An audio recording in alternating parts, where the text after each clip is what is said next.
Stereo. Got it. We should be live.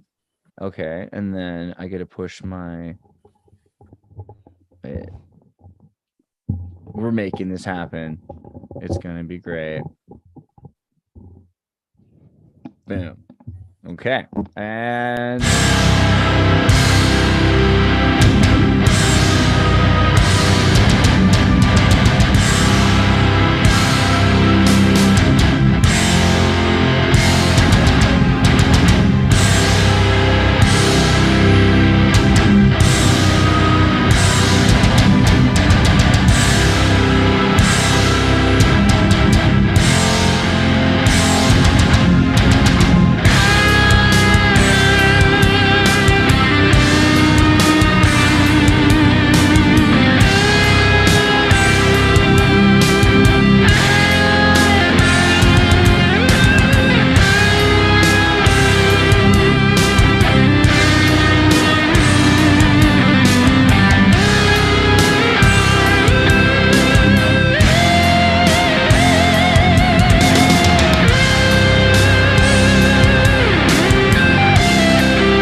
So long as I'm in this Oval Office.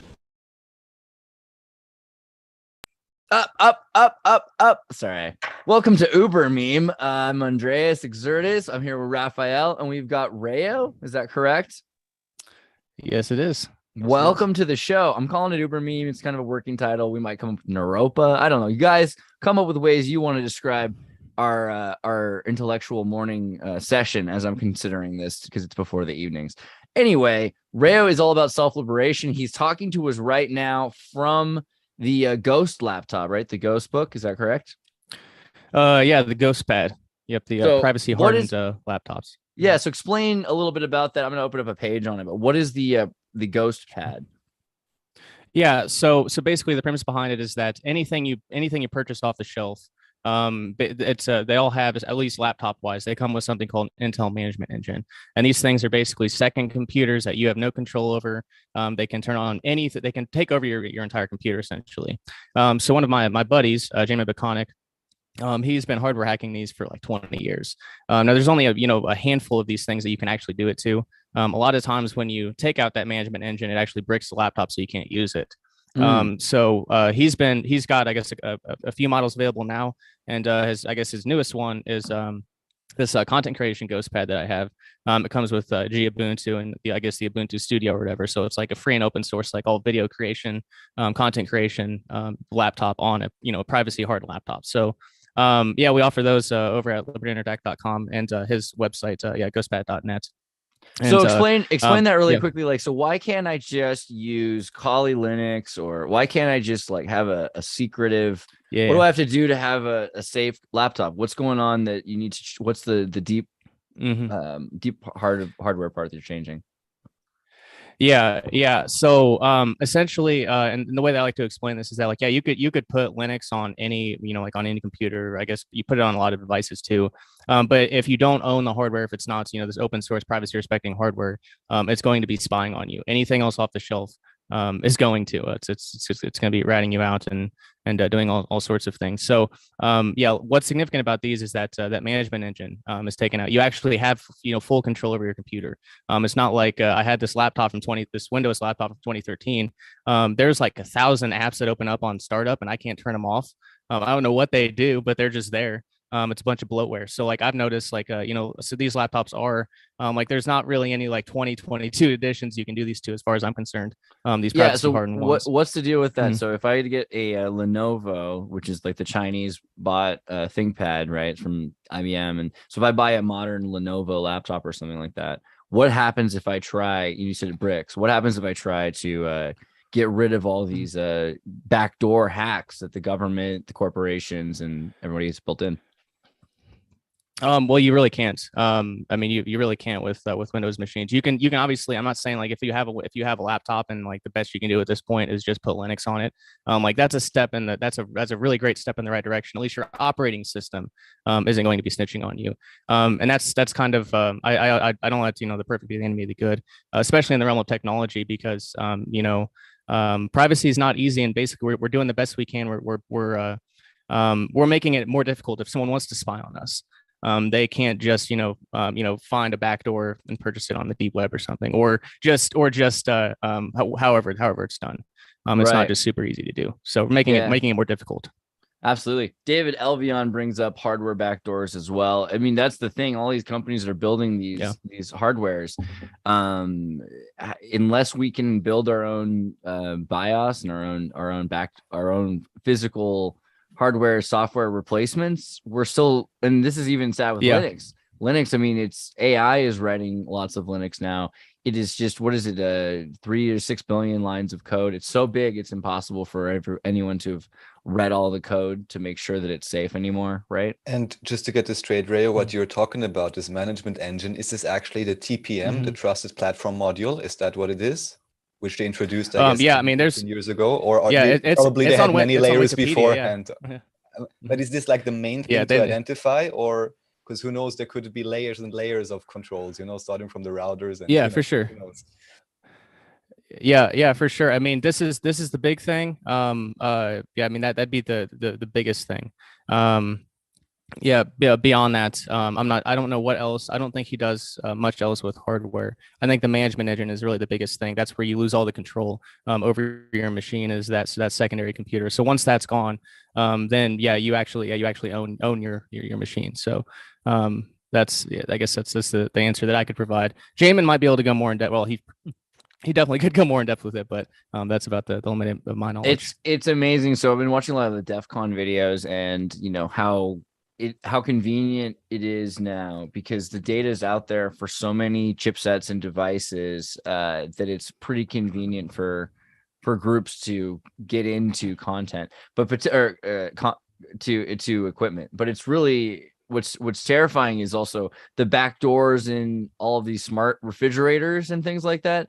They just take over 10,000 Samsung or General Electric smart electricity appliances in a household, and they have a network that they can use to cloud distribute their processes and also to bounce messages from. So you can have data look like it's coming out of a refrigerator in Nebraska when it's in Berlin or something.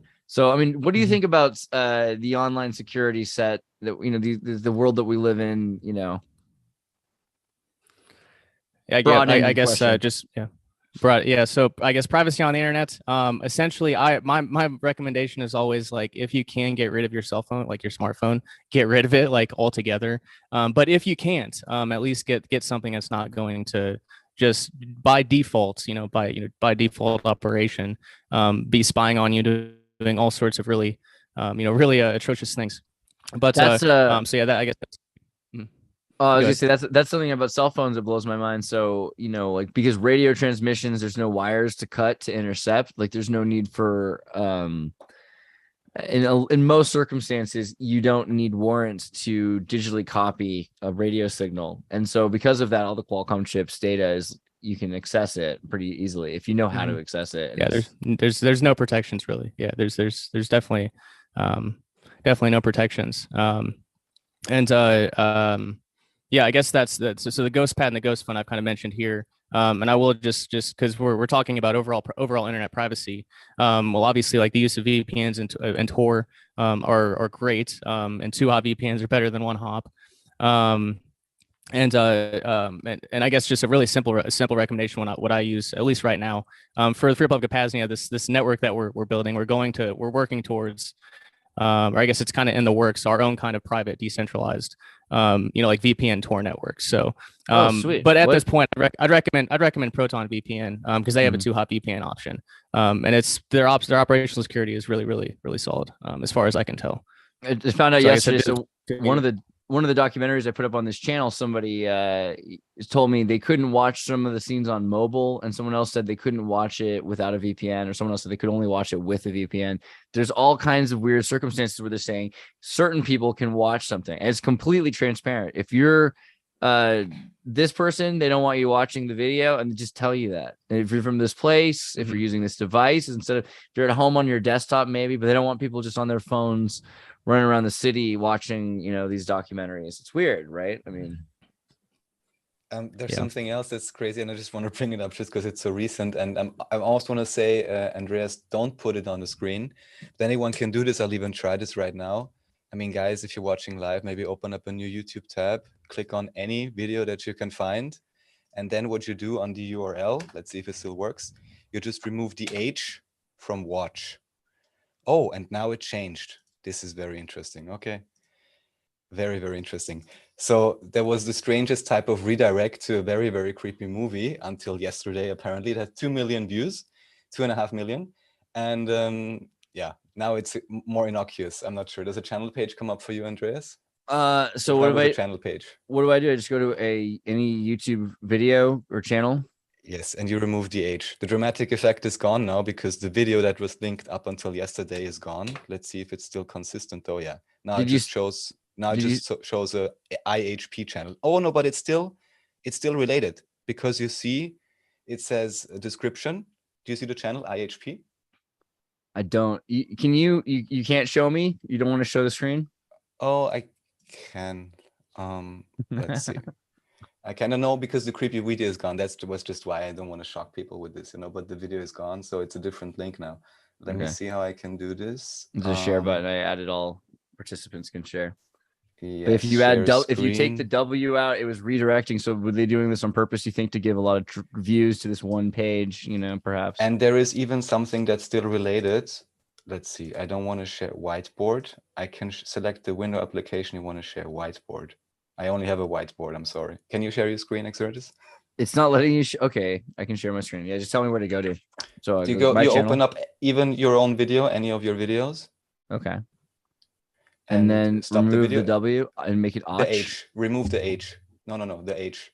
That actually works for different. It actually TTPS. Works. Okay. It actually works for different. No. Sorry. No. Not that. But the H from watch. The H from watch. Right. Sorry to distract this now, but I'm how crazy is the internet? Channel confirm channel subscription. No, you don't want to subscribe. But what's interesting, go to about, because that's what I recognize. Because the old video was a really creepy video. I'm sure there's some Reddit post somewhere because it spun around for like 3-4 days. Really creepy 240p video from 3 months ago, and it had 2.5 million views. And on the about page here, the only thing that's linked to it still is the Discord channel, because this Discord channel was linked on that other video, and it's certainly something with, maybe. Interesting. Yeah. So I don't know what's going on, but I was just thinking, even if just for a few minutes, this redirects to something that's even potentially offensive or creepy, and it has plenty of sixes and whatever strange. If the only employee left at YouTube is not some confused AI, then even some intern or whatever, a redirect is done very quickly. And it was very strange because any video, if you remove one of the watch letters, would do that. And I wouldn't get maybe Exodus already, you got some idea, but in terms of basic HTML and HTTPS and whatever, I don't see how this could happen unless it was manually set that it would do that. Yeah, it seems like even if it was an accident, all kinds of question. Even if it was an accident, somebody had to do something manually, right? So let's say somebody had been updating that page for whatever reason, but the more likely reason is somebody figured out how to give that page 5 million views, Yeah, or basically someone figured out how to create a URL that creates this result, or that YouTube generates me a link where then if I remove this H, but it just doesn't make sense to me because in a normal coding idea, you always want the watch to be there as a YouTube link. And if anything is removed, I want a standard redirect to the YouTube main page or something and not point everybody to the same video, not even have this possible, it's kind of a rabbit hole, whatever. But I just thought like, crazy. Have stuff you that happens on gone the into internet. their Discord? Have you seen what their Discord is about? No. I was like, I don't want to see this, So, yeah, I don't know. Fair. Well, that Leia, is what true. do you Even on think? my How can this side, I happen? have a forward redirect. So if there's a bad link, it just redirects to the homepage. So like even just a WordPress plugin. So you'd think like YouTube would be able to like not allow that to happen pretty easily. I would think, but I don't. I'm not technical enough on that big stuff to know for sure. If there was some sort of like universal right. edit, you can check out the Team Rabbit Hole community chat on Telegram, and you see the screenshots. Because luckily David screenshotted it, so we can show it. Yeah. God, it's so weird. Well, okay, but also he says it's called an Easter egg. I mean, I don't know if this is an Easter egg. What kind of an Easter egg is this? But okay. What was that? A Tomorrow World Easter egg thing? Let's see if I can find this website that existed. Creepy website. There was that movie that came out, Tomorrow World, from Disney, and then they had like a A23. I don't know if I can find it. They made this website, and it was just like, find out more about A23. And it was like supposed to be that people in the future were talking through the website. And there's like these weird, it was a really like advanced hack kind of website. You had to know how to hack and stuff to get into different directories that weren't listed and things like that. But if you did it, it was like, great. You're doing it for a movie promotion. It made me wonder, like, who's spying on this? Like, what does Disney want? I mean, Disney is, but why is Disney want to know which kind of hackers are interested in Tomorrow World? But okay, Rero, I was going to ask you, so you're interested in all this stuff, technology and self-liberation and security, privacy, etc. How did that start for you, that you decided that you were interested in protecting your privacy on the internet? Like, why does it matter to you? Yeah, so I guess it wasn't an immediate thing, but I guess I kind of got into the alternative media through conspiracy. I started my first radio show back in 2015, then found anarchism, and kind of went down an Austrian economics, free markets, and anarchist philosophy kind of rabbit hole for a few months, and decided, like free markets are, free markets are better than coercion, centralized governments, and coercion, I believe, is unethical and immoral, at least just from a personal standpoint, and strips people of their free will. So I think it's a pretty bad thing. So I kind of came to that conclusion, and it's like, all right, well, so anarchism, so what are the solutions? What are we going to do about it? So I kind of devoted, since 2015, I've been committed to solutions, both on kind of the individual level, and then what's kind of grown into I guess something bigger. But that's kind of it. Is security culture is definitely an aspect of self-liberation. If you want to avoid the coercers, becoming invisible to them is one really good way to do that. Whether you're talking physical strategies or things that you can do in the digital space. So yeah, it's just one. I think it's not really a choice anymore as far as I see it.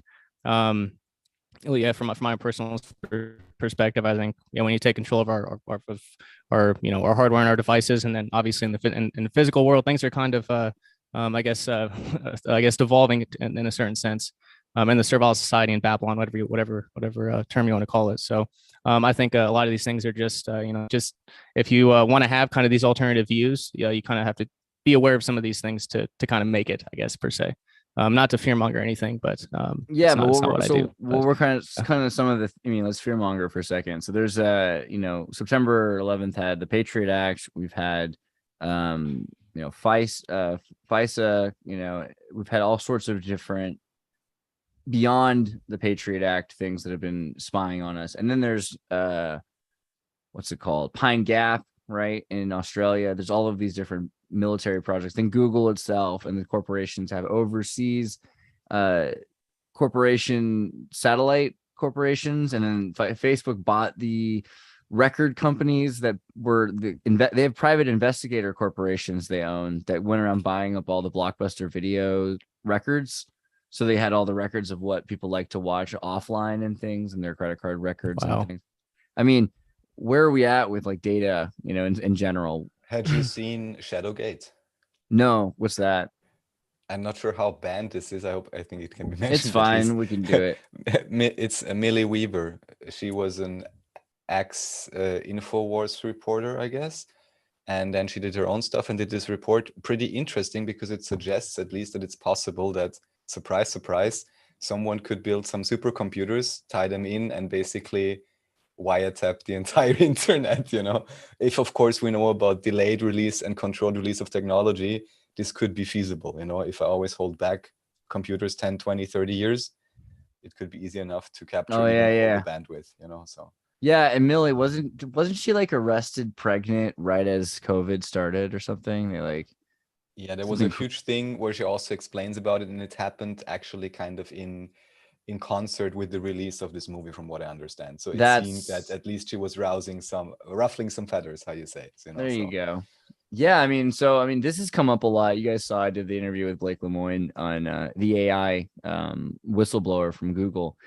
His perspective was that it's more than a philosophical question. It's like a legal personhood question, because Google's doesn't have a soul, isn't a clump of cells, but is a person and owns these AIs that feel like, in a sense, acting legitimately. Like, at least in a court, you could produce evidence that they have the responsibilities similar to a citizen, right? So also in that respect, what do you think about AI? Yeah, so I like as far the as open-ended, it's easier. As far as that's okay. As far as the AI, I've thought about that a little bit, I guess, in a little different direction. Because I've been using ghost phones for, I guess it's been coming up on 8 months now, and they're de-Googled. So like all of that AI sort of stuff, like all of that is removed from it. So I obviously like the there's not enough humans to process all this data, so a lot of it's done by computers. And yeah, it's I don't really know where else to go with that. Yeah, it's the direction things are going. And yeah, I don't know, but I did want personhood though. Personhood. Yeah, do you think that AI can be sentient or? Yeah, I don't really think so. I guess it's not really from, like, I guess, a scientific perspective per se, but I don't think that I kind of, I guess, align with the camp that that computers, or this sort of technology can't actually have a soul, or that sort of thing. So I guess that'd be my view. Yeah, but I cut you off a second ago. You were saying you wanted to say something. Yeah, on the data, on the I guess because you're asking about where are we at with data, like in data, like data privacy nowadays. And I just came across this podcast as of when, I guess probably a little late, but and I'll give it a plug. Just Darknet Diaries. I have no affiliation with them whatsoever, but I started binge listening to the podcast because he would interview people like who had done these major hacks, and then they would serve their time, do their sentence, and they would come out and tell their story afterward and how they actually went out about doing it, and things like that. So yeah, hearing about how easy it is, like how easy it is for a lot of these hackers to get into, like, even big banks like Chase, like something like just like a default password, like admin and password is like the login information, like that stuff still happens like today. And then all of that user information, all that financial data is then lost. So, like, all this it's really, really simple stuff, but if you have a third party that's collecting all that data, eventually it's going to get out. There's no way to stop it. And that's why I lean towards, obviously, decentralized, kind of more the no metadata model, kind of like I guess XMPP and Jitsi, for example. So yeah, I think yeah, when I don't know, people are kind of asleep on that note. Like, I guess it's people are just so used to data breaches, like, to their privacy. Right. It's just kind of normal now. But I think people are going to be really surprised, like, and kind of scared when they look back 10, 20 years from now, and everyone's personal information, everyone's financial information, everything about them DNA is forever on the internet, like, just forever out there. And I don't know what the consequences of those are. And I don't really know. It's just kind of a thought. Like, there will be clones. There'll be fraudulent clones of people running around different places. Yeah, that's what's coming. But you said you're kind of an anarchist, and you look at, like, laissez-faire politics as like a beneficial way to kind of mitigate exploitation by certain power controls. I think of ANCAP versus ANCOM, right? So you got to think Bill Gates is kind of in the world, like, we don't have this idea the UN runs everything isn't exactly right. We have this anarcho international political science system where there are super states that have built up enough power that they have a sphere of influence that can maintain their own sovereignty, and they can affect other places a lot of the time. And you can look at like, Ford or Stanford or something, building monopolies. Railroad monopolies meant that they could decide how much the cost would be to use their service. Amazon's done the same thing. It's not necessarily that social services led to that or that social restrictions led to that. I'm not saying that didn't help. And you look at the corporate benefits that they get for installing a corporation like Facebook in a town, how much money they get off of taxes and things. But we're creating also by allowing certain kinds of laissez-faire, we're allowing for ANCAP to become monopolies as well. No, I mean, do you think that there's some evil levels to that, or what do we do to mitigate the monopolies created by ANCAPs? Yeah, so in 2015 or 2016, I would have called myself an anarcho-capitalist, and I've kind of moved beyond that, basically because I got back into the conspiratorial angle. Like I started with Bill Cooper, and then went kind of down that angle. And if you look at, because I know back in 2015, I was that, and pardon my French, I was that jackass that was saying that Facebook could, delete people because they're a private corporation. That's nonsense. They've never been a private corporation, like in that sense, right? They've never have been. So I think the anarcho-capitalism thing can certainly be used. Like I know a lot of like on an individual level, like no issue with individuals, but as far as like an overarching thing, it can certainly be utilized. And Ralph Lionel talked about this on Team Rabbit Hole when I was over there, but so it can certainly be used as like controlled opposition. Like just kind of like I guess getting people, as long as this corporation's doing it or like so-called private business is doing it, it's okay. You just have to worry about governments. And so I think you're right in that sense. I would expand one thing, and like, so yeah, there's the ANCAP and the ANCOM thing. But then there's also kind of the more individual anarchic applications, like Agorism, for example. We can talk about that, but Raphael, I know you want to jump in there. I didn't want to cut you off. No, I just want to know, with ANCAP, you're talking about anarcho-capitalist, right, Exertus? Right, yeah. And so there's a lot of great anarcho-capitalists out there, we think, but then you think about some of the big guys, like if Elon Musk says, yeah, I'm an anarcho-capitalist, or Bill Gates says it, worry. I mean, I'm not, because as Rayo said, we spoke about this in terms of to what extent could even the idea of Austrian economics or libertarianism be used in a way to just say, oh, everyone fend for themselves. Ideally, I guess, people always get the type of government they deserve and the type of control structure they deserve, So if everyone were completely enlightened, you could have 100% anarcho-capitalism because everyone would just share what they have and not hoard it. But the question I would ask actually in a technical basis is Amazon in any way anarcho-capitalist? They're just monopolizers, and usually those entities like Walmart and so on are heavily using the government to subsidize them. So they are exactly not anarcho-capitalist, really. That's the important That's the important clarification. I come from these things from like a purist sense, I guess you could say.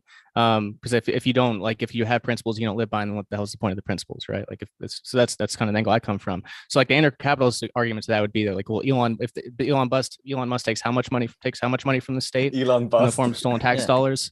So maybe he's not following his own advice. He's not following his own advice. Maybe not. Yeah, exactly. But the idea of saying, that are there people that would agree that less restrictions over what they are doing would make their lives easier. And on that level, a lot of people sympathize with anarcho-capitalism. A lot of people that you'd think of as being on the other side, because as long as they're controlling the monopoly, then inside of their own domain, and they're imagining their sphere of influence being their own domain, being very large, then you have built kind of this, but that. On the other side of it, right, there's ANCOM with this worry of anarcho-communism, where we're saying, hey, well, we need to make sure that nobody is able to create a system of influence beyond their individual or their part of their community. And that becomes exactly the same problem that we were worried about before, because it ends up being that it makes a mob rule instead of a dictatorship, right? I mean, yeah, so kind of, I guess, to put it in other, I guess, terminology, like fascism versus democracy per se, on the kind of the anarcho-capitalism side versus the ANCOM side. I guess to their extremes, yeah, I could totally see that. But yeah, I guess I would just point out again that because and I guess those are the more common anarchic schools of thought. But then there's kind of the divergent one. Samuel Konkin picked up. He was a student of Murray Rothbard, who was, I guess, one of the main proponents of anarcho-capitalism back in, I think, the 60s.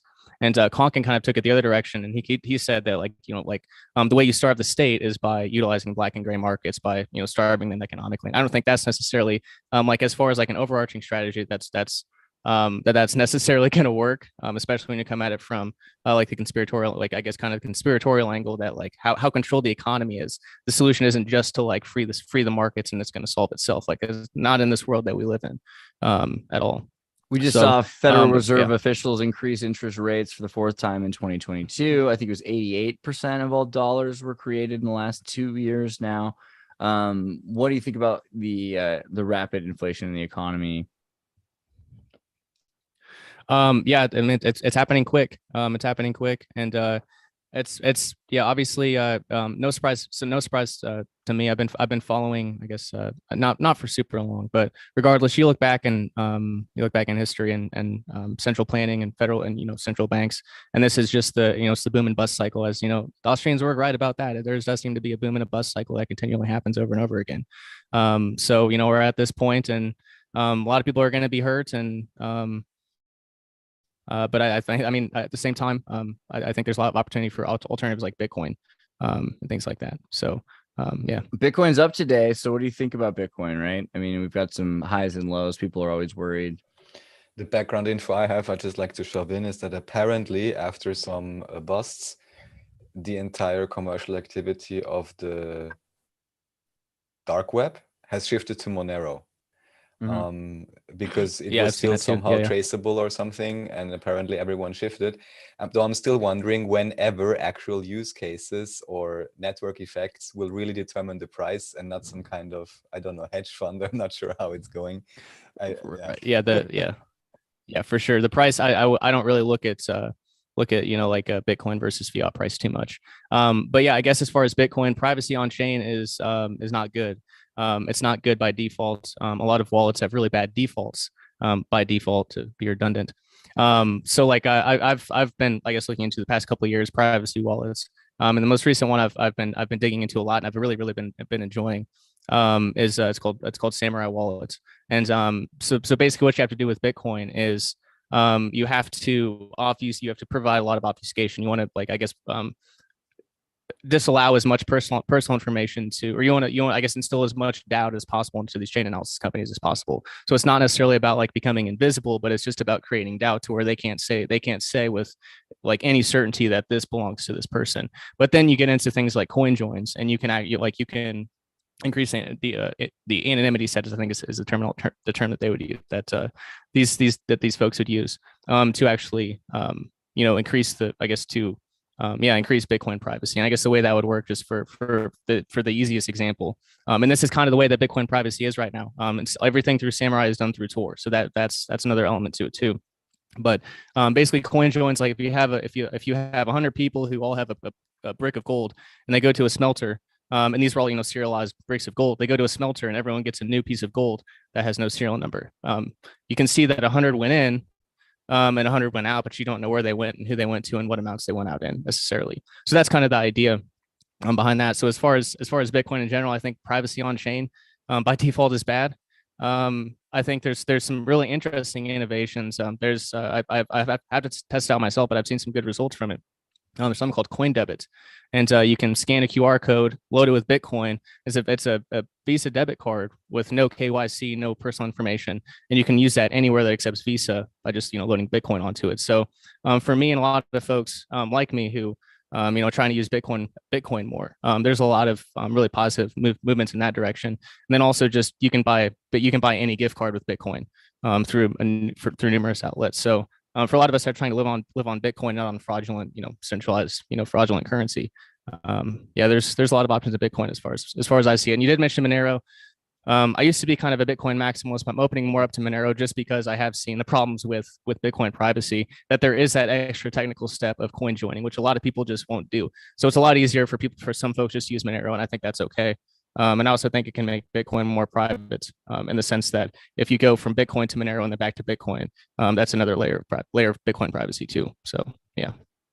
So with Bitcoin, I saw recently Elon Musk's team, they said Bitcoin fell 6.4 on the news that Musk's Tesla sold 75% of its Bitcoin last quarter during the 60K high. What do you think about that? Do you think he was who did he sell? Did he sell it to himself, or did he switch it to a different coin, as in back in dollar? What do you think's going on? Just hypothetically. I'd like to throw out something, if I may answer first. Just generally speaking, in terms of Elon Musk, what I'd like, and even I'd love the chat or the comments to see what guys honestly think. Dark Journalist, actually, whom you'll interview soon, as the astral realms are telling me, is talking about this a lot. He's always saying like Elon Musk and those guys, they're just frontmen. And this is something that honestly I would like to bring into the discussion, just in terms of perspective, that it's most likely not like his good idea or maybe only his insight or something, but most likely with something that is even just seeing how much media there is on him, or how much, how to say, what important position he has in the landscape in terms of opinion forming, has to be a government asset, like I couldn't let someone like this run loose, no matter how exactly I'm controlling them or whatever. But I'm always wondering when people, or even with Putin or whoever, and they always pretend like, yeah, it's like on a whim, they make up something, or they have this great idea or bad emotion. I'm like, I don't think those guys can exist and hold their fortune or whatever they apparently have, or power, if they're not embedded in a substantial power structure where it's not only them who's deciding what's going to happen. I mean, what do you guys remember think? Elon Musk posted yeah, right, yeah, he posted this. Remember Satoshi Nakamoto, I'm sorry, I'm having a hard time here, Samsung, Toshiba, Nakamichi, Motorola, and this was something that we had all talked about maybe in 2010 to 11, because it's like, who else could it be other than some sort of is this a Moore's law joke, or is this the Yakuza? What do you think? And obviously he didn't figure this out until like he posted it, because otherwise he would have posted it years ago. So I imagine, what do you think? Do you think that Satoshi Nakamoto represents the technological curve, or the actual connection to corporations building the big iron?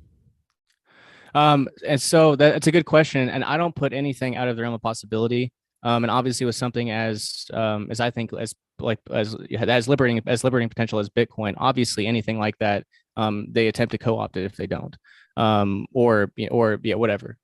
So I guess I don't have obviously any knowledge as far as speculation.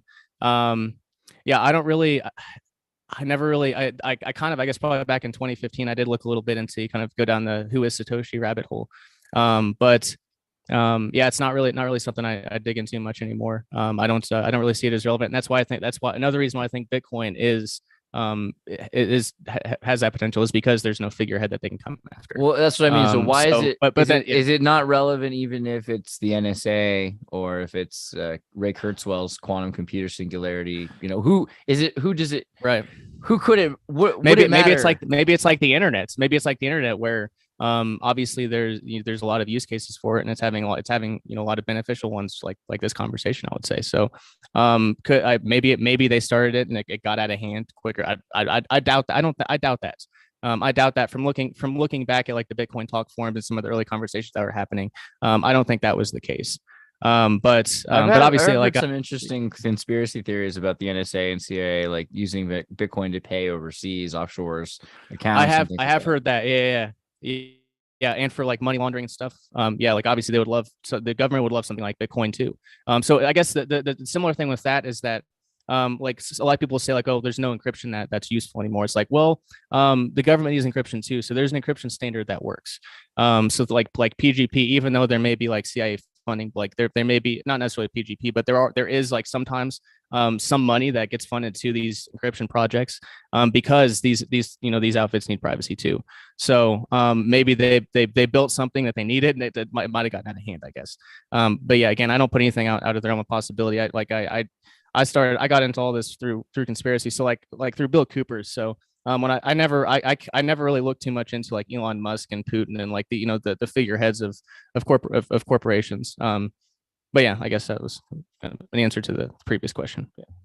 Right. So I mean, so in the world, you kind of decided that we need to start doing things about it. What did you decide is the thing that you're doing and we need to start doing as a community to make things better? Well, I guess the first thing that I've addressed on podcasts I see as one of the most critically important ones in today's age is the area of like financial independence. If you look at the servile society today, a lot of people got, I guess, coerced into doing something they didn't want to because they were financially dependent upon a system that would ask them to do such a thing. So I think that's really the first step, whether you're talking about it from that angle or just in terms of liberation, like owning your time and not being subservient to, a mega corporation or someone that doesn't respect you. So that would be like the very first thing is financial independence. However, you can do that, side hustles. I've got a homestead. There's lots of ways to make money on homestead if you have access to that sort of thing. There's a lot of ways to go about it, but that'd be kind of generally speaking the very first thing. The very first thing. I guess that I can go more, but I'll let you guys respond if you have anything. Go ahead. What you were saying, Raf. Yeah, no, maybe just to point this out, I mean, self-liberation is a term, one can maybe understand different things, but if we see it in a material sense and also in a spiritual sense, I would say self-liberation in this life is, in a way, at least for some people, what it's all about. And also, I mean, Exodus, you've done lots of shows on whatever, all kinds of strange chemicals and MK Ultras and so on. This is basically what has been systemically fought, at least for as long as we have some kind of records, it appears, right? That whoever is managing the records, they are also very interested in making sure that everyone is paying their taxes. And we're not at 10% to some Tartarian king, maybe, who knows, but we're like at 90% plus. And just recently, even again, I spoke to a friend and I was like, I don't get it. Like, at least in Europe, maybe in America, it's only 70%, but in Europe, it's like 80-90% tax burden that you have in total. If you collect all, insurances, taxes, then you pay tax again. If you buy something, then you have all the debt interest in the background. So you're easily above 80% of your work energy or whatever that you believe you've earned, that's actually just fueling the overblown BS system that's only there to control you and keep you in the cycle anyways. And I'm always like, don't people in basic economics or whatever like heard about this? Or even if I'm just seeing the official tax rate for Austria, it hits up at 50%. And then you have to pay extra, like what kind of an offer is right? this? Yeah. What is the system? Yeah. So I mentioned Agorism. Yeah. I mentioned Agorism, and that's exactly like that's the biggest, like that's I guess one of the Algorithm is the biggest threat by to necessity. Freedom. Algorithm is the biggest threat to freedom. I remember since the Inconvenient Truth, I had never. Sorry, go ahead. That's funny. Okay, I hadn't thought about that. Algorithm. You mean though to grow trees and fruit trees or something? No, so agorism is basically the use of the counter economy to starve the state. Is kind of the overarching thing, but I view it more as a personal thing. Where agorism, right? Okay, agorism, yeah, Agorism. But yeah, I view it as more of a personal thing where like we're like he was talking about with the taxation rate being so high in some countries, like you can't you can't survive if you pay all your taxes, right? In a lot of places. So yeah, I think it's not like obviously the economy is very manipulated and they can just print as much as they want. So I don't think it's going to starve the state in a grand sense, but yeah, on an individual level, I think I think it's important. And it's one of the routes to financial independence. So are you much the gray and black markets? Are you much interested in like sovereign citizenship? Do you believe in it? Do you think it's true, or is it a nice idea? How do you feel about it? So that's something that's come up, in, I guess, over the years. I guess it probably would have been back in 2014 before I even entered the alternative media. I was in this the sovereign citizen group on Facebook back in those days, and I guess there's like these 4 sentences that get you out of any sort of I'm sure you've heard things like that before, and so I came across that, and then there was what are the 4 sentences? I need those. I don't remember what they are off the top of my head. I don't remember them. I don't think they ever worked. The group kind of just it was defunct. The guy was in the Philippines trying to encourage people to go get tickets and then go get court cases. So it was kind of sketchy right from the start. So yeah, I mean I didn't initially give any real much credence to it up until maybe like 2018 or 2019, and definitely not in the sense that like the general sense, like I guess there's I don't recall the strategies offhand, but yeah, I think there might be something too. I heard on AlphaCast, Alphabetic, you talked to them recently. They had a guy on talking about land patents, and that seems intriguing. That would probably be something from that sort of an angle. I mean, I don't toss anything off the table now. And I mean, I've got 22 acres here on a homestead. And at some point, I mean, I'm not really looking to do that now, but at some point I might start investigating some of those strategies. Like if I actually want to own this land with low title and not just, like a fee simple, sort of deal. So that might be something that's to look into at some point. Yeah, I mean, I know the Amish don't have to pay a number of kinds of taxes because they don't feed into the systems, which is a decent principle. Do you think do you think that extends, like, when we just get out of the systems and then be free at some point? So I mean, I think, I think, it's cliche and I hear it a lot in a lot of podcasts, like, this is the realm of free will. Like, I think we have a choice and we just don't see that we have a choice. So like, I think there's been a lot of talk about, like private membership associations, things like that. Well, that's kind of like, that's what we're doing here at the Free Republic of Pasadena. It's kind of like, it's a new country project, but it's really just a cooperative.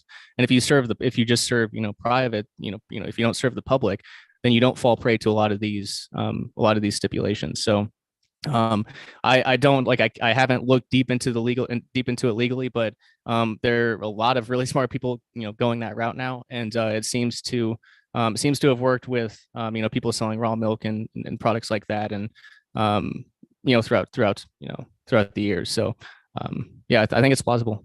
I was at a raw milk bust in Santa Monica back in 2010, I think. Let me see if I can find this. Raw milk bust 2010, Santa Monica. Raid. I can find it. Basically, I was at this farmer's market, and this lady I was talking to around the soaps, and here we go. This is 2011. Okay. And she told him, we're talking about raw milk eventually, and she said, "Oh yeah, you can get the raw milk.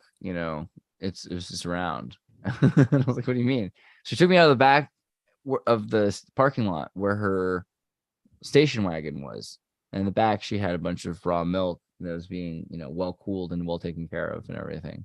And there was a secret where they were selling raw milk in the parking lot. And about a year later, I guess, they used that to hunt down where the raw milk was coming from. And the DEA, is that right? I think it was like the SWAT teams and things showing up and just like completely arrested all these old ladies and all these hippies and took them all away because they were buying and selling and drinking raw milk. That's wild. It's unfortunate too. So there's this guy I order from. I'm really into like really high quality animal nutrition, like grass fed liver, Spanish rabbit kidney, like things like that. And there's this place. There's like only one place I found that has a lot of really good selection for like and better price than a lot of grain fed stuff. He actually just got raided. He had like 13 SWAT people at his house. Or not his house, at his business.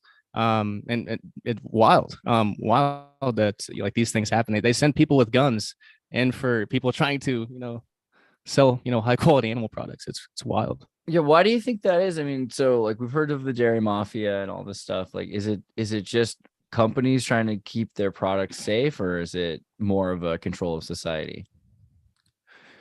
Well, it's more profitable to, I guess, take the milk and pasteurize it and probably dilute it with water, I would guess, and then add in synthetic vitamins and such, which they make the money off of too. And then there's also the fact that a lot of the food companies are into pharmaceuticals, so they have every incentive to make you sick through the food. So like I think that's I think that's certainly one angle. And I mean that's kind of generally I think it's like raw dairy, like really high quality dairy, is extremely healthy. Yeah, I think it's one of those things that they're turning people away from because it is that healthy and it can have that big of an impact, like things like fermented foods, like fermented dairy. It's incredibly healthy, health beneficial, and obviously a well-thinking, well-fit population is harder to rule than one that's sick and sick and tired all the time. So yeah. I mean, we know recently there's been all of these these farm fires going on, not just in the United States, but across Europe as well. In Holland, there was several fires associated arguably with Bill Gates synthetic food plant, and on top of the ones that were just regular agricultural fires. What do you think about the reset, right? Like this idea that there's an end coming to our society and they're rebooting it. Do you think does it feel like that's what's going on? It's a great question, and one I've been pondering very deeply for the past couple of years since I came across the topic. It's I mean, it seems like we kind of just live in this this cycle or loop of things that happen. So yeah, I mean, like end is just the beginning, and beginning is just an end. And so yeah, I mean, so broadly speaking, yeah, I think so. But more specifically, yeah, I mean, you look at, I guess, things. I don't know. I follow this astrologer called Levette on YouTube. I don't think she's on YouTube anymore, but she was starting to get bigger, but she went really deep into kind of alchemical astrology and like, I guess, looking at potential events, and I guess she kind of sees it and I guess in stars too, coming up pretty soon. And then there's I guess another one I saw on AlphaCast, what's it, Jason Brushears or whatever his name is, who kind of looks into like the multiple, like it's cycles and cycles of resets, I guess. So yeah, I mean, just from what I've dug into, that's seems to be the case, but I don't know any more than they do. It's a new topic for me, and it's one I'm super fascinated by, because I look around near me, and there's a town, and I'm not doxing myself here, so it's public, but town 30 minutes from me, called Vandalia, and it's a city of vandals. And I looked it up just randomly, just out of curiosity, because there's it's old state capital, so it's really big, nice capital there, and there's there's streets underground too, so it's like, curious. But yeah, I guess like somewhere like 500 AD or something is, like it was I guess they sacked Rome or something. It was one of the groups that sacked Rome or something. So like this town that's like right next to me is named after that. And there's also some other connections too. So it's just wild. We don't really know much about, I don't think a lot of us really know much about our history. And we're learning, I think we're learning a lot now through conversations like these, but yeah, it's certainly a big topic. And also, let's see, I was going to pull up to show the super chat we got. Someone had said, hold on.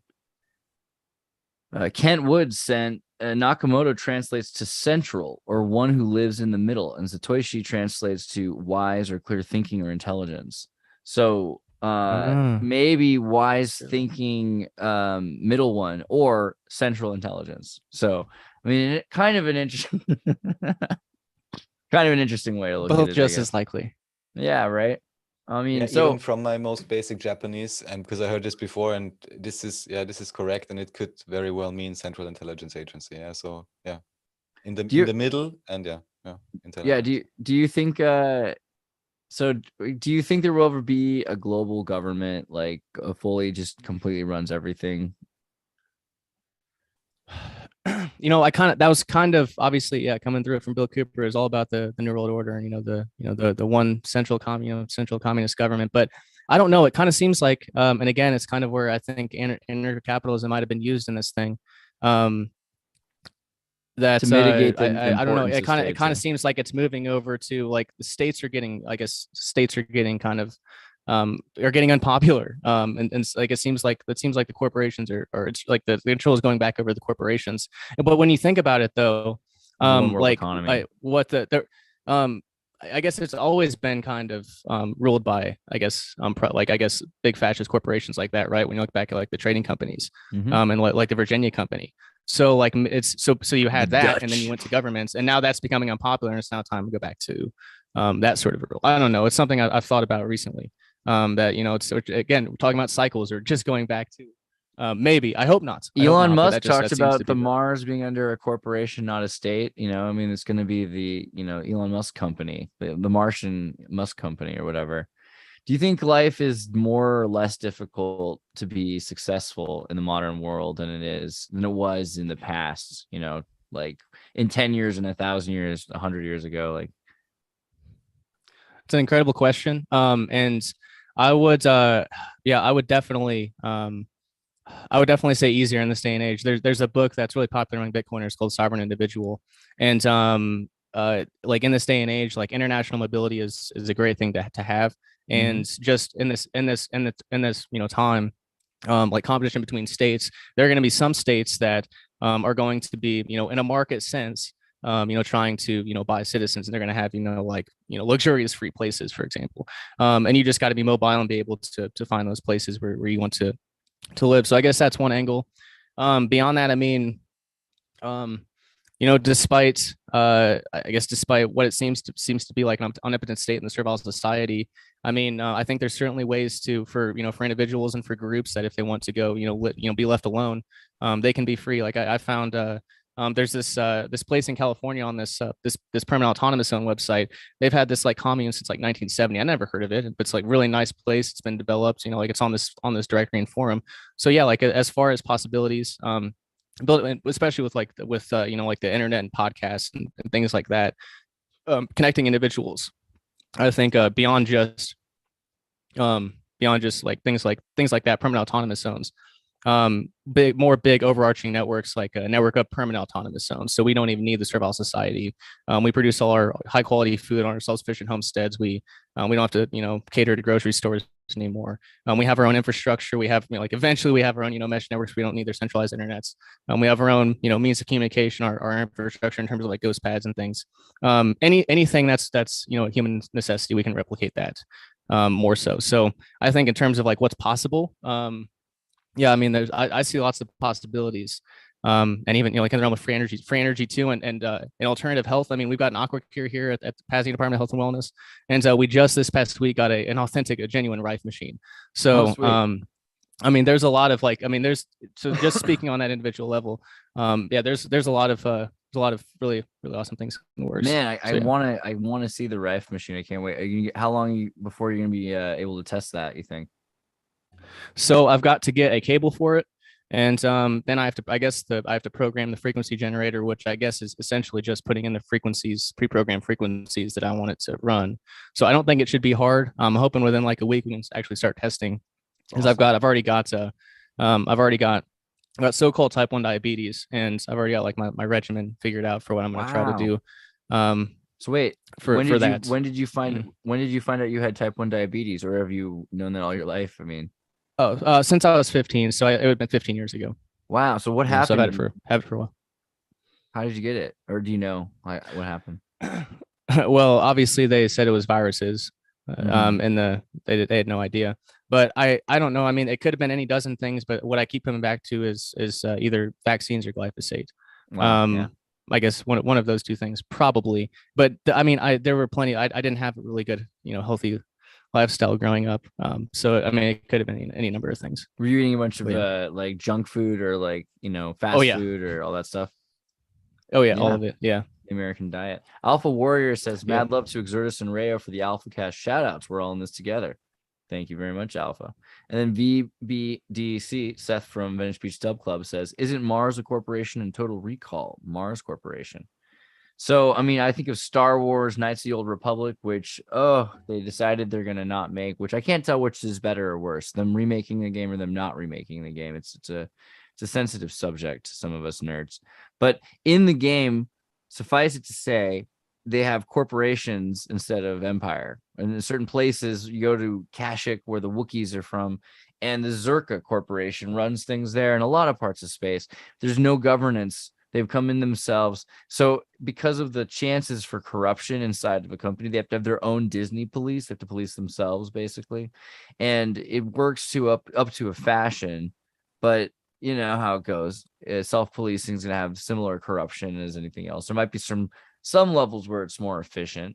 But yeah, I wonder. So where we head in ANCAP is Vegas. No? Like we're in a future where the mafia builds up these autonomous sovereign city states, and those are slightly more powerful because no one's stopping them from doing that, right? Is that, what do you think?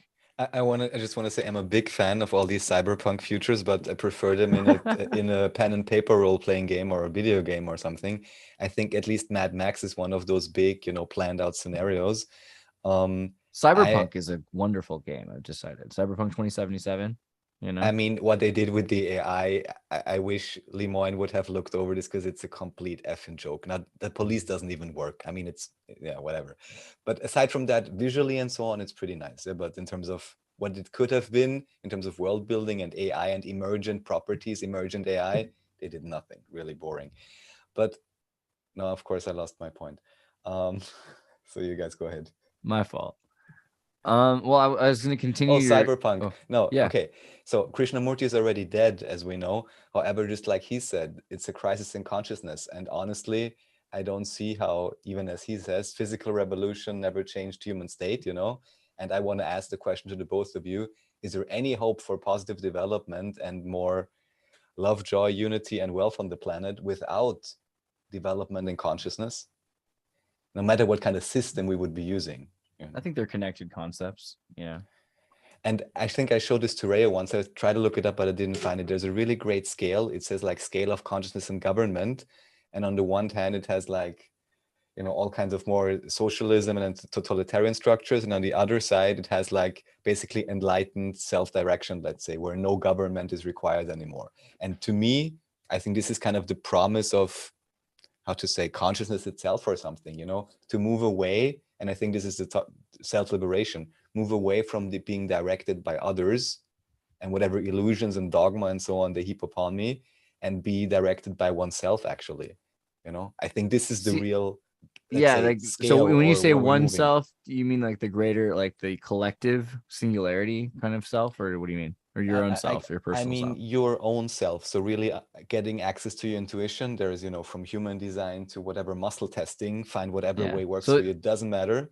And then follow through with that, and, you know, learn your own preferences, act accordingly, have a nice and good life. Everyone does the same, and it's self-organizing. You know, you don't need these overarching control structures that anyhow apparently only are there to squeeze the life force out of you. All right, I'm gonna get really dark with you for a second and tell you, please do. I think that there's a kind of control structure that we're forgetting about, and it's called empathy. You know what I mean? So basically, you have this idea of the self, and it's supposed to be aware of feelings, and those are important and all. And this is why I think AI is probably more human than humans are, because we're so worried about what we feel and trying to register what that means, right? AI doesn't have to do that. AI knows what things means based on records of patterns that have been made up, and feelings. They're not arbitrary to AI. They're algorithmic, priority-driven functional systems that change the way they prioritize what matters in that moment, right? And the main difference there is their inputs are coming instead of from their five senses, which is what humans are supposed to be using. They're coming from empathy. Humans are trying to use this idea of eyes, which are really getting photons hitting them, so they're touch-based. Your ears, which are drums, are touch-based. Everything is touch-based. Your tongue's a touch-based as well. But touch doesn't work because electrostatic, right? So we know that nothing really ever physically touches because electrostatics bounce off each other. So the most lonely thing is the idea of identity in the self, because it would mean that nothing touches, that there's nothingness, as opposed to this idea of empathy. Empathy is the sixth sense, this idea of awareness that something or someone else is being touched, right? And so empathy is the most important sense, and it's not even just an emotion, right? Emotions are these ways that we prioritize based on our senses. So so their emotions are based on empathy. Beat that. So at least for the very first part of what you just said, in terms of what AI is to you, I would actually give the very same description to what I would call everyone's own individual higher self, which simply is a more detached view of yourself, bird's eye view, however you want to call it. Some people have maybe experienced this more or less. It's like a parallel state of mind almost, once communication opens up with that level. And it also, I would say, sees things much more calmly, because it's a, whatever, see it like a Buddhist samsara type, whatever, more detached perspective, than just like you said, emotions are like priority driven, whatever, you know, it's algorithms. And I'm often wondering, you know, to what extent this idea of the higher self actually is related to this idea of AI, or if we are not even maybe approximating or learning about our own inherent capacity through building of AI, and then realize, okay, we built this, but can I ever build something as a human that I'm not already containing as a potential within myself? Is not all technology only externalized functions of our own consciousness, you know? Well, right. And remember, Blake it said, neural linguistic programming perhaps is already training humans on AI thought processes, and we're learning how to think more and more like, instead of our parents, like machines. So isn't AI making its way into the mind, and how far does it have to go? My AI father or what? Oh my AI God. means love in Chinese. And then the question is, what is the creator really? So what is the AI father? Is the Christian God for some? Who knows? Yeah, right. Well, and Ray, also the child that gives you a second chance. But Rayo, you also just said how technology had made life easier, right? So in a lot of ways, there's actually, and this is great because I had Dugan and a lot of trad folk on my channel that just hate AI and technology completely. But you're at least saying it can be beneficial. What do you think about global conspiracies? Are they benefited by? Are they more or less feasible by the modern age? Are global conspiracies feasible? More or less so in the modern age. Feasible. Yeah. So I guess I would say so. Yeah. Obviously, with the internet, things proliferate a lot faster. Whether good information or bad information. But yeah, I'd say it's more easy, and it's more easy in some ways because we have the archiving technology. So like if we get on it before things are deleted, that's one thing. Yeah, we can save it. But at but at the same time, I guess I mean, looking back at your history, or I guess like what you've done, I mean, I think it might be easier in some ways to, I guess, create history by way of fake news, just the way things are set up. So yeah, I mean, I think I see a lot more negatives with technology, but I do see it's kind of impossible to avoid at this point. So we might as well just use the best things that we can, we can, and build our alternatives. But yeah, and I guess I wanted to bring up one thing that was because Raphael asked about like spiritual consciousness being like a prerequisite, and I this is kind of on that same subject, but it brings up my interest in Tartaria, and that I guess so like I don't know like what the accurate timeline of history is, and I don't think that human being like what we're presented in like by like media. I don't think that's how human beings have been throughout history. Like I don't think that's I don't think that's the majority like they would perceive it, like the violent and thieving and self-interested and those sorts of things, right? And if you look back at Tartaria, like if there was, I'm not saying like there wasn't war and bad things. I'm saying it was the minority, not the majority, like we're like the perception is today. Like this could be the anomaly in history, like all of this tyranny and despotism. If the history is wrong, and we did have some sort of a I guess coordinated empire, whatever you want to call it. I don't know what the best terminology would be. So I guess that would be, it might be trading confederacy there. So yeah, I think this might be an anomaly, and therefore like some of these things might I don't know. If we figure out the history, then maybe that's could help with our future too, I guess. Yeah, I mean, so what are what are the limits to what we can accomplish with technology, like as the solution to our problems? So for background, thinking about like the Mormon transhumanist movement and some of these groups that are saying they want to build heaven on earth and turn our singularity into the God that give it all the qualities we describe as having God, like omnipotence, omnipresence, immortality. Just give us all these things with technology, reach the goals of these myths. Can we do that? Is that the way to go?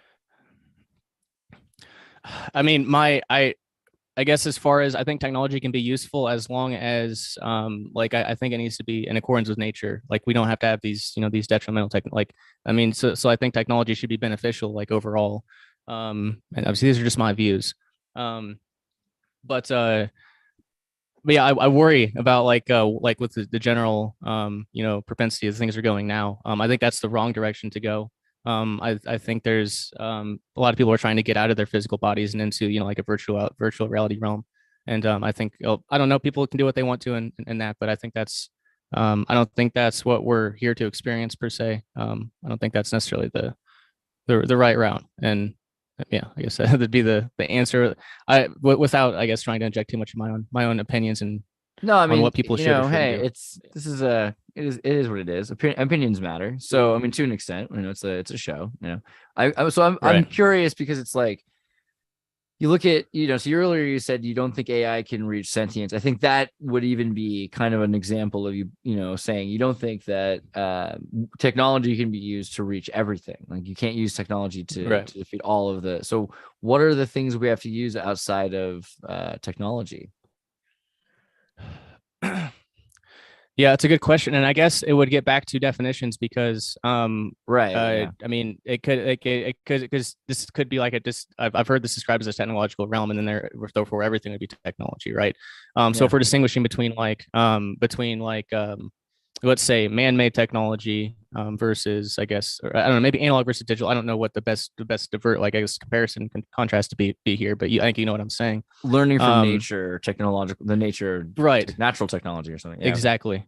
Things like that. I think that, I don't know, like, again, some of the Tartaria stuff, I don't know where some of that blurs into fiction. But like some of those possibilities are pretty incredible, and it's, working with nature, like, biogeometry and some of the breakthrough energy sorts of technologies that could have been in existence. I mean, it's pretty incredible. I'd like to ask a general question about this, because I think it can at least give a direction in terms of what is more likely, because what's always being told to humans, which I find quite devious, but it's part of the Yuga, is, humans are small and stupid and insignificant, with all the NASA, even amplify that, of course. But generally speaking, humans are bad, And if we kind of reassess that idea and think about how creative humans are, even under these very harsh 90% tax servile society conditions, and how much empathy they still have and all of that, yeah? And consider there may have been a system where there is less of that control. I mean, what would humans do? How many, we also discussed this on the show with Rayo, how many free energy patents get lost at the office, even during this suppressed time? And what does this tell you about how much we could be doing? So wouldn't they be having whatever, airships, steamships, even transdimensional, who knows what, or these mirrors where they, 3D teleport yourself, or who knows what they've done, But right. like, for sure, if you would, what I'm kind of seeing, like, there's the creativity of humans and the love and the empathy wanting to bubble forth, and somehow we wanted to have this control system to have this limitation experience and whatever. But if you remove that just a tiny bit, I see it like, we can create a much more impressive virtual reality right here in this physical one, which is kind of virtual as well, just as you said, with, all the electrodynamics here and so on. And yeah, I actually see that as the route, and all these strange things coming up now and conspiracies and reflections only serve to slowly uncover all of that, so we can again, properly unfold ourselves. Yeah, how much do you believe in that kind of thing, like the Montauk Project, Philadelphia experiment? Like, do you think that the levels of technology in the deep state and the black budgets, how far have they gotten? Have they done dimensional X trans submarine jumps and things, or clones and everything? Where are they at? This is the place to speculate, by the way. Yes. Good. So I would say, from what I've seen in terms of the ship stuff, so Philadelphia, or just read, it sounded convincing, but I think I even only read stuff. But I can imagine something like this happening. I would also consider at least some, it's always difficult, where do they try to boast and make up something they can't do? And where are they giving you a documentary? I'm somehow thinking of Hellboy. I'm sure you've seen this. Yeah. All this strange stuff. And even there's just too much residue to think that there is nothing there. And again, applying the idea of satanic reversal, even if they create a fake story that's not really so much exact or correct as it really happened, if there weren't something to begin with that's real, they also couldn't make up a story about it, if you catch my drift. Yeah? In terms of just the negative idea that wants to deceive and so on. Even recently, unfortunately, I forgot, of course, where I read this, but apparently even quite famous philosopher, or even statesman, I think even some Roosevelt apparently said that evil can never create something original or something like this. And I believe this is even like some metaphysical principle. I think J.R.R. Tolkien said evil can never create, it can only mutilate or Tolkien. amend. Which is ironic, because Tolkien's the guy who was after was it right before? No, it was right after the Swedish British War, right? Which is, they had one, and they bombed each other and they blew up a bunch of stuff. He took the best copy of Beowulf, the best copy of the Cotton Codex that had been duplicated and brought to the Swedish library, translated it. And that's why Lord of the Rings exists, because he's trying to take all of these Beowulf stories and Anglo-Frisian myths and combine them into a way that they got re-released, because no one had read them in 400 to 1,000 years, right? So in a sense, did he create anything either? I don't know, but who doesn't exactly. love Jared And also, would this maybe, there's always a question, who gets the best marketing agency and so on. But I'm sure there's also Right. some level where you sense there's some collective resonance, like with Star Wars, even if it wasn't exactly like this.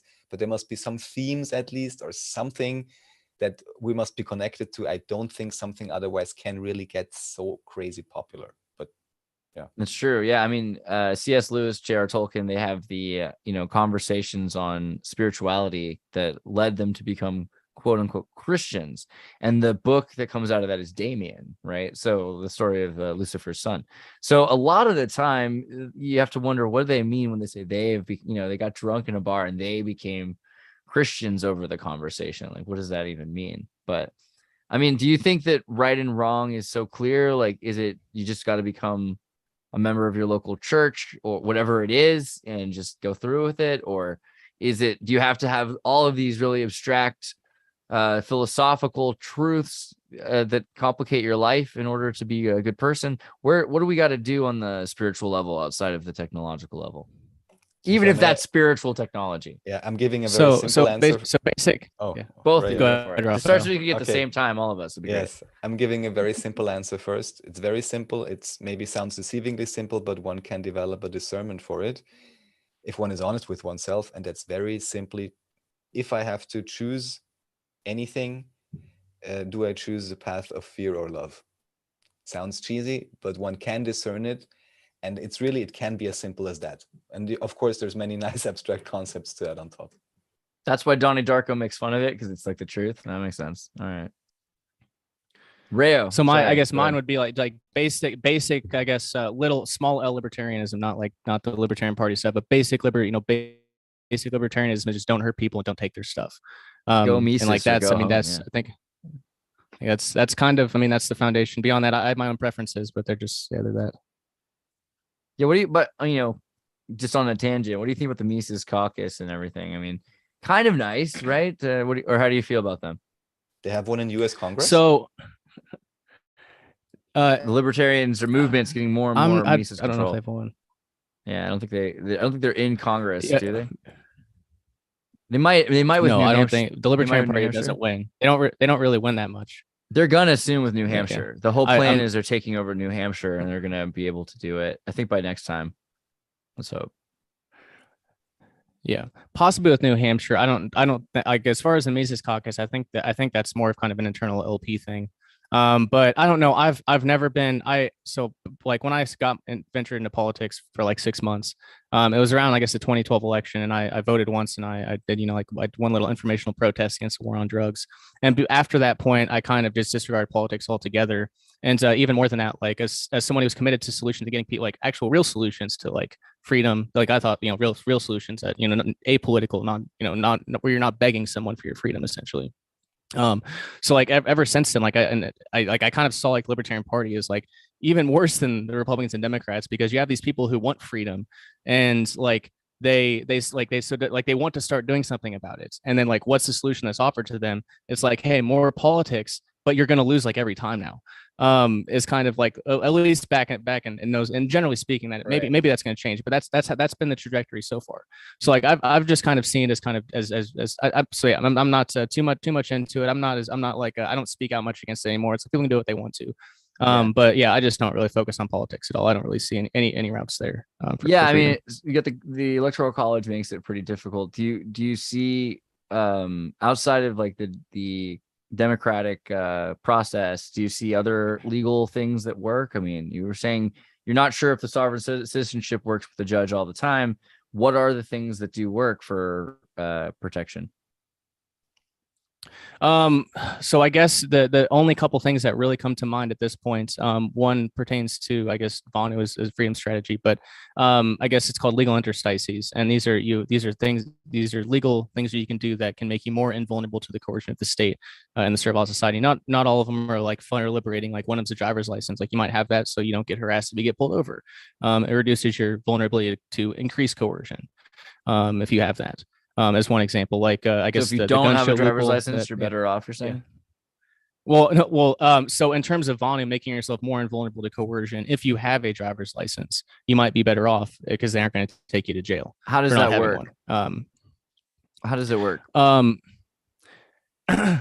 yeah. So I guess essentially, so I guess I should trying to understand your questions. Like, so the reason, the way someone would be more invulnerable to coercion, or not as, I guess, not as vulnerable, is if they did have, like that, or registration would be a better example probably, because that'd be the thing. What is it called? What's it called? The thing to have? You said the thing was, what's it called? It's a Latin term. Driver's license. Oh, so the actual, it's called a legal interstice. Legal interstice. It's just a legal loophole is another way to put it. So yeah, what a is legal loophole is kind of what is a legal interstice like exactly?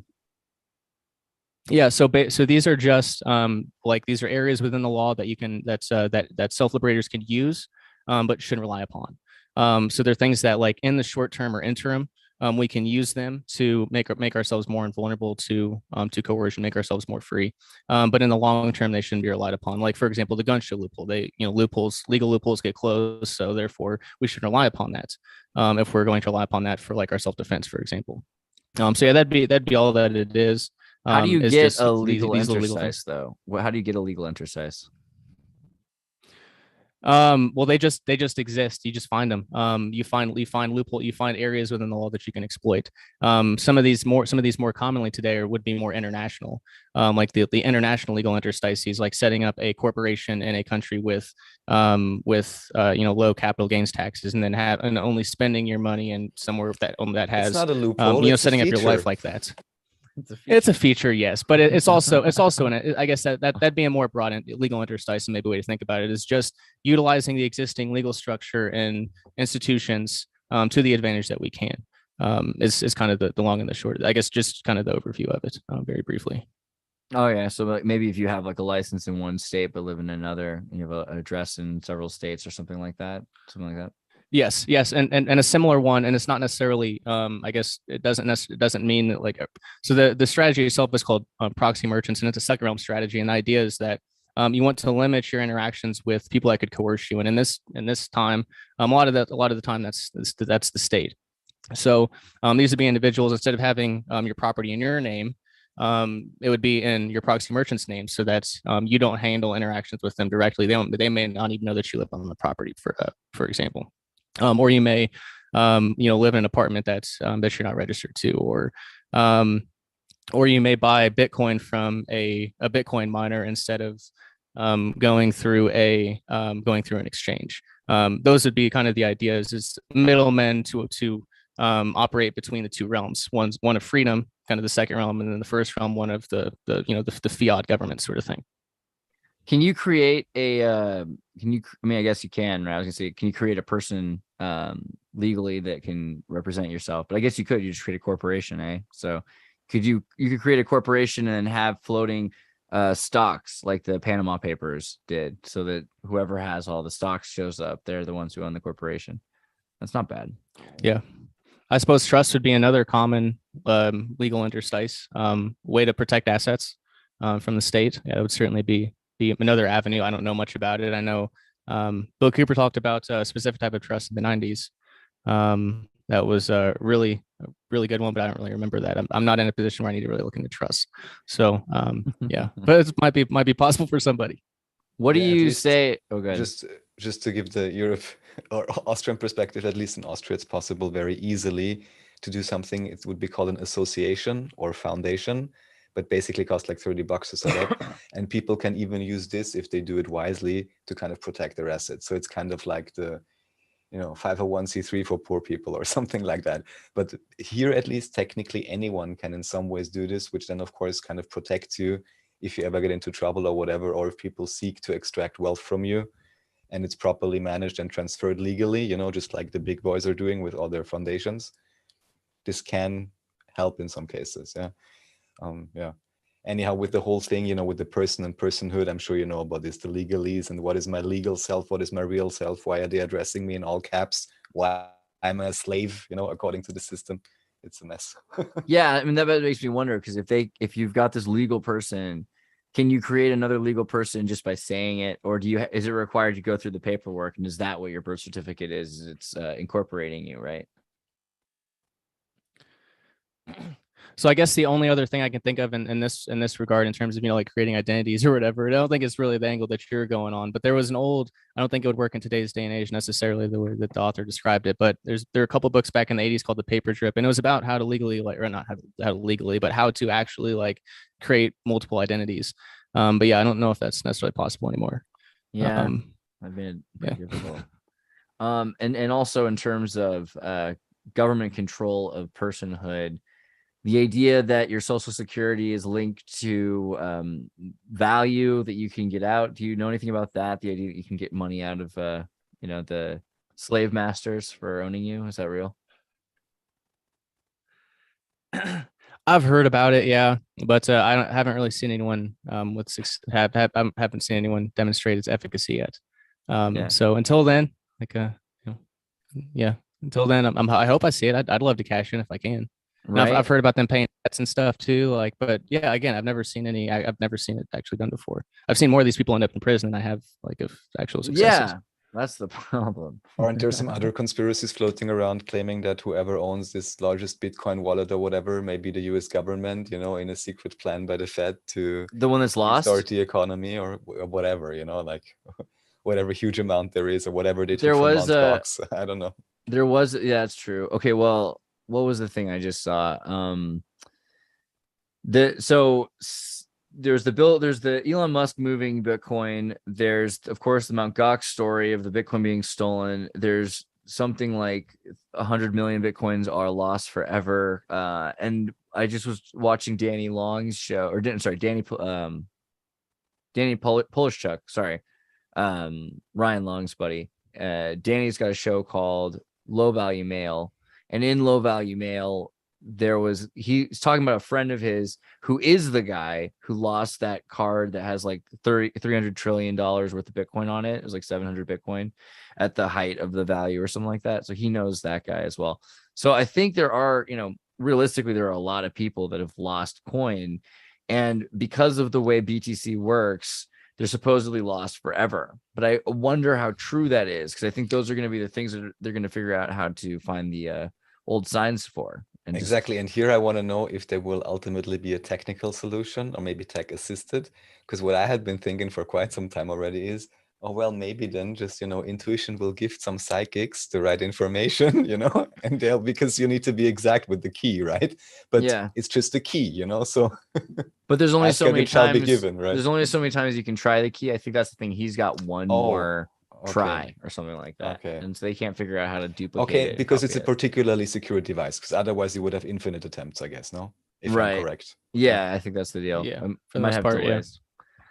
Sticky Mark sends £5. Thank you, Britain. We appreciate all that you do. What do you think about, in terms of the world itself?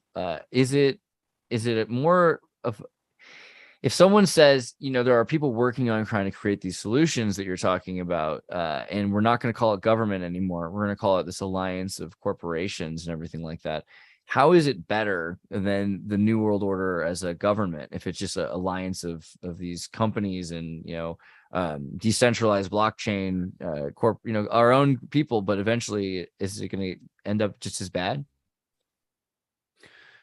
So basically, I mean, I can't necessarily foresee the future, but what I do know is that around 2020, I saw that for freedom-minded individuals, there really wasn't to me, I really didn't see a choice. I got goats and lambs and started to take my personal responsibility very seriously.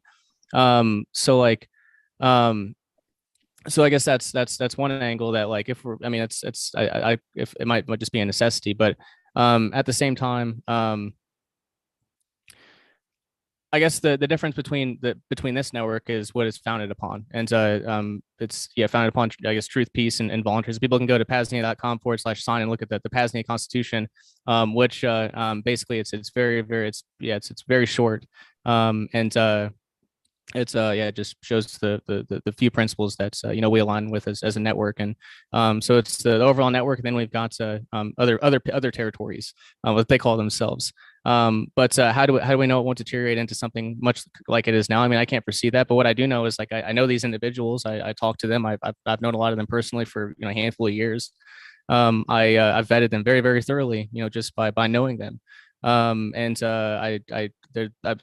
far as I'm concerned, they're some of the best folks out there. These people in physical space and time. So I think that's really the mechanisms. Also, let's say that everybody gets killed in a bus or the crickets die in a plane crash, kind of a thing. What happens to the system itself? Is the system able to, can the system deal with it? Can the system fix it? Kick out the bugs? That's the goal. Yeah. That's the eventual goal. Yeah. If it's going to be a decentralized network, then any one or few nodes should be able to go offline per se, and it shouldn't make too much of a difference to the entire network. We're not there yet. It's only been a couple of years. I mean, we've got at least a handful of Paznias around the world. So I mean, we're working towards it. I'm working towards it. And yeah, I mean, you bring up good points, stuff that I've kind of thought about too, but I kind of, at this point, I'm looking at short to midterm solutions, because I'm not quite sure how the world's going to look in 10 years. So I'm not really, like, I guess, much in the mindset of long-term plan. I'm not a long-term planner anyway, but especially now, where, like, I don't know where I'm going to be next year, let alone in like 10 years, So yeah, good points, but I guess stuff that I'm not, like, I guess, not broaching entirely seriously at this point yet. Yeah, I mean, it's, and again, Blake Lemoine said something similar, and well, really, it's a Ray Kurzweil kind of quote, that the singularity is the point where there's just so many more possibilities that it's impossible to pinpoint where a trajectory, because we're trying to get across any which way it could happen. There's just so many more options that open up all of a sudden than we're open before, right? So it is nearly impossible. Do you think that systems that have been built from evil can somehow be corrected, or do they have to just be fully replaced? I think, like, way earlier in the process, maybe it could be salvaged. But I mean, that's why I'm building, the second realm network. It's like that I kind of see that society as gone, and like we're trying to get the last few folks that we can, and we're just going to build and do what we can do and what we want to do. So yeah, I guess that's what I can offer. Yeah, for sure. Well, I really appreciate, Rayo, that you came on. This has been pretty fun, and we got to definitely look more into the situation with the GhostPad, right? The GhostPad's the name of the book, and how things are working with that. So I'm excited to see also that, and then let us know as time goes on with the self liberation movement. If things come up, we'd be happy to talk more. Right on, man. Well, it was an honor to chat. I've been following your stuff for about a year, Xertus, and I really find a lot of value in some of your conversations. The listeners haven't checked out the conversation with Jeremiah. That one in particular, I've listened to it like half dozen times. I'm still gathering, really important stuff. So, dude, Jeremiah is a genius. You're doing a lot. You're having a lot of important conversations. So I appreciate you too, man. Dude, yeah, absolutely. Thank you again for being here. And Raphael, let's set this up again. We'll do it. I guess you said you might not be here next week, Raph, because you're going to a show. Yeah. Exactly. Okay. We'll make something cool. We'll make something cool happen.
I'm in this Oval Office.